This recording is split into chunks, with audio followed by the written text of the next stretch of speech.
Bonjour et bienvenue à la critique exigeante. Avant de commencer le sujet de cette vidéo, je ferai peut-être un léger mea culpa par rapport à ma dernière vidéo, le versus doublage des Simpsons québécois versus France, où j'aurais pu mettre plus d'exemples, notamment la voix québécoise de Homer Simpson. Dans les commentaires, dans la description de cette vidéo-là, je vous mettrai au mieux des liens, mais rien ne vous empêche de vous-même faire des recherches, mais n'empêche que c'est rare que toutes mes vidéos sont forcément pas parfaites, mais celle-ci, j'aurais pu vraiment faire mieux. Mais bon. Donc, pour le sujet de cette vidéo-ci, c'est une review de Kengan Omega, qui est la suite directe de Kengan Ashura, dont j'ai parlé quelques fois sur la chaîne, et toujours avec beaucoup de louanges. Donc, ça va être le format un peu plus standard, donc bref résumé de l'œuvre, un bref avis sans spoiler. Puis après coup, je spoil à fond la caisse, je vous dis ce que j'ai aimé, niveau technique, personnage, histoire, et tout le tralala. Donc, allons-y sans perdre plus de temps. Kengan Omega, c'est la suite directe de Genka Ashura, donc je pense que ça se passe environ 1 ou 2 années après la dernière série. Et on suit, dans un premier temps, Nashirima Koga, si j'ai bien dit son nom, qui est un combattant, mais pas de combat underground, et qui va justement se plonger dans cet univers-là. Et ça va être l'occasion pour d'autres personnages qu'on connaît d'entrer en contact avec lui dans sa quête de devenir plus fort. Donc, c'est quand même un résumé assez court. Et heureusement, Genka Omega, on aurait pu croire que ça serait une de ses suites qui n'est pas nécessaire et qui est donc moins bonne que le produit original. Ce n'est pas le cas. Je vous le recommande aussi chaudement que j'ai recommandé, je pense, Genka Ashura, premier du nom. C'est vraiment toujours aussi bien dessiné. Un très grand plaisir. Donc, allons-y justement dans le détail. Et allons-y avec l'aspect technique qui va être assez rapide à régler. Genka Ashura, j'avais dit qu'au début, on a un dessinateur qui, forcément, trouve ses marques. Donc, au début, c'est pas mal moins beau qu'à la fin. Et là, c'est pas le cas. Il a fait sa pratique et maintenant, c'est beau dès le début. Et c'est toujours aussi beau, en fait, de A jusqu'à ce qu'on l'ait rendu parce que l'œuvre n'est pas complétée.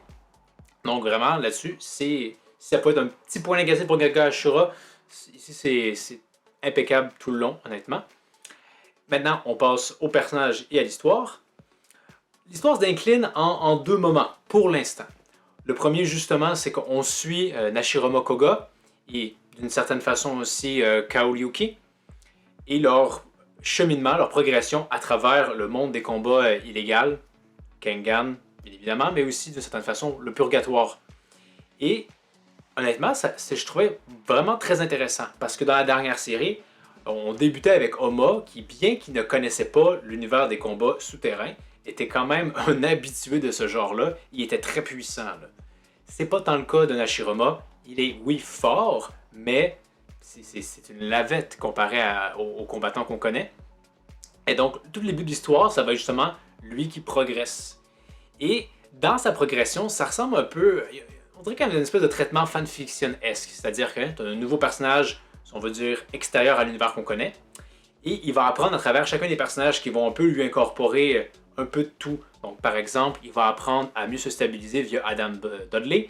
Et ce n'est qu'un exemple parmi tant d'autres. Je trouve que ça fait très, très fanfiction, ça. Et on aurait pu croire qu'à travers ce traitement-là, qu'elle allait devenir trop rapidement un combattant ultra pété. Non. Heureusement, même si le procédé est peut-être discutable, la progression, elle est tout à fait raisonnable. On est rendu quand même un bon paquet de chapitres dans l'œuvre. Et il y a une progression. Elle est notable chez le personnage. Il devient plus fort. Mais, même où est-ce qu'on en est rendu, il est probablement même pas dans le top 50 des combattants. C'est vous dire à quel point il demeure quand même faible par rapport aux autres. Donc, est-ce qu'il va devenir éventuellement un vrai combattant digne de ce nom à la fin du manga? Je pense que ça peut être assez intéressant à voir, surtout si c'est fait de façon réaliste. Mais, j'aime bien cette progression-là qui est lente. D'autant plus qu'un avantage, si on veut, dans cette version-là, c'est que Genka Ashura, je trouvais que sa force, c'était vraiment le tournoi d'annihilation. Si c'est bien son nom. C'était ça qui était la force. Tout ce qui était comme intrigue secondaire, ça me bottait pas tellement que ça semblait pas si important que ça au récit. Ici, il y a plusieurs... c'est la continuité de ces intrigues-là secondaires, si on veut. Et oui, il y a un tournoi. Mais toute l'histoire est intéressante. Il n'y a pas un aspect que je me dis, ça, on aurait pu faire aux F2. Non, même tout... les petites sign-on avec les worms, etc. Je trouve que ça, c'est bien plus intéressant en même temps parce que ça a déjà été développé dans Genka Ashura d'une certaine façon. mais il y a vraiment ce côté-là qui est bon. C'est pas que les combats qui sont intéressants, l'histoire elle est aussi intéressante. Et le début avec Narishirama Goga est frais en tant que tel, parce que Oma était déjà un peu très fort, lui non. Donc on voit sa progression à ce niveau-là, c'est intéressant. Et justement, on peut en parler. On a cette deuxième partie dans laquelle on est encore, c'est-à-dire ce tournoi entre l'association Genkan et l'association Purgatoire, qui est une autre association qui fait des combats illégaux dans le monde souterrain. Et ce combat-là, ce tournoi est d'une part différent du dernier tournoi qu'on connaissait, c'est-à-dire c'est une équipe contre une autre, donc je pense que c'est... ils font 13 matchs, donc celui qui en remporte 7 rafle la victoire. Et ça permet une dynamique différente.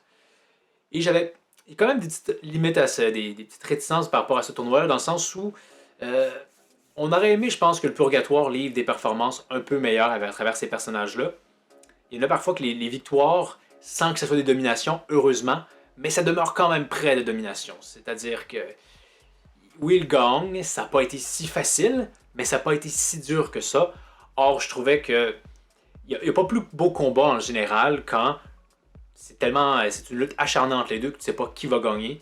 Heureusement, il y a des combats de ce genre-là et je vais essayer de donner des exemples parce que je trouve ça toujours plus intéressant pour moi et comme pour vous. À moins que vous ne savez pas de quoi je parle, c'est peut-être moins intéressant, mais je vais quand même essayer de faire que vous compreniez un tant soit peu. On peut justement parler du premier tournoi, premier combat de ce tournoi, en posant Garland contre Mendel.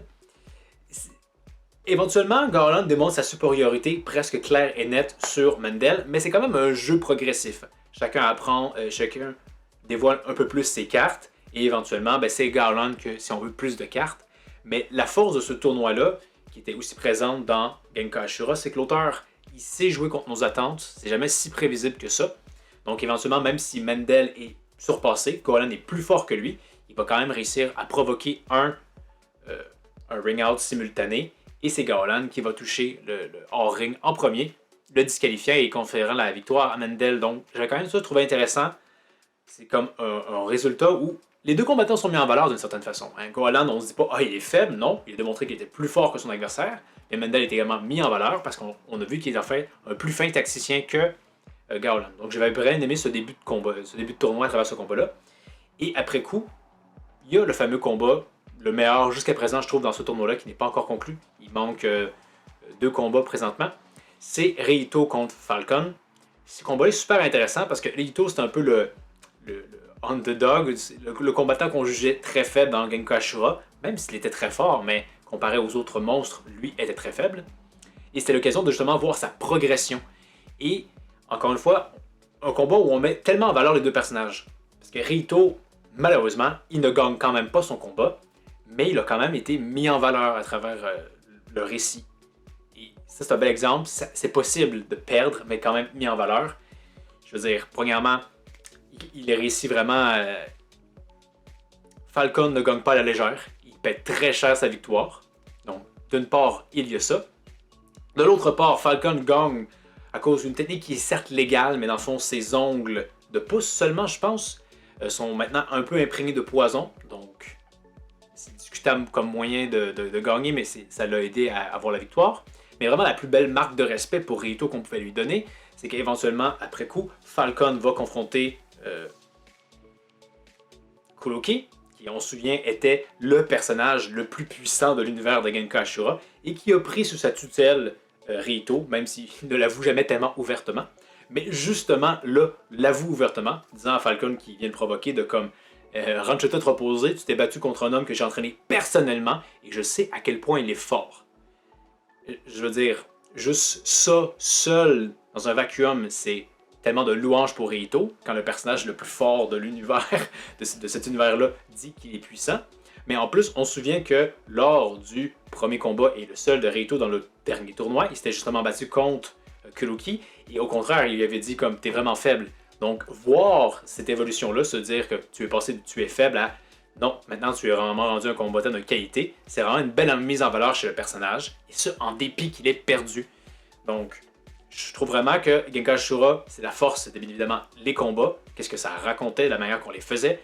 Genkan Omega, c'est toujours là, dans une moindre mesure dans ce tournoi-là, parce qu'il y a un peu trop de combats qui sont pas totalement des dominations, mais que les combattants des Genka auraient pu plus en baver pour rafler leur victoire. Ça aurait pu être bien à ce niveau-là.